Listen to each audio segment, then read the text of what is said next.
इते अवांखे ॿुधायूं त पीपी लेडीज़ विंग जी सदर फरियाल टालपुर जो चवणु आहे त अल्लाह पाक असांखे फतह सां नवाज़ियो आहे। मां सभिनी पाकिस्तानियुनि हथियारबंद फ़ौज मीडिया खे मुबारकबाद पेश करियां थी। फरियाल टालपुर जो चवणु हुयो सदर आसिफ अली ज़रदारी आर्मी चीफ ऐं शाहीननि खे ख़राज तहसीन पेश करियां थी। बिलावल भुट्टो ज़रदारी पाकिस्तान जो नज़रियो आलमी सतह ते भरपूर नमूने पेश कयो। पीपी चेयरमैन भारत जे मकार इरादनि खे आलमी फोरम्स ते सभिनी जे साम्हूं आंदो। फरियाल टालपुर जो कराची में पीपी पारां ऑपरेशन बुनियाद मरसूस जे फतेह ऐं शुक्राने वारी तकरीब खे ख़िताब कयो आहे। हिकु भेरो ॿीहर अव्हांखे आगाह कयूं पिया। पीपल्स पार्टी लेडीज़ विंग जी सदर फरियाल टालपुर जो चवणु हुयो त अल्लाह पाक असांखे फतेह सां नवाज़ियो आहे।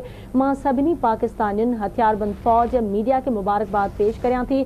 सदर आसिफ अली ज़रदारी आर्मी चीफ ऐं शाहीननि खे ख़राज तहसीन पेश करियां थी।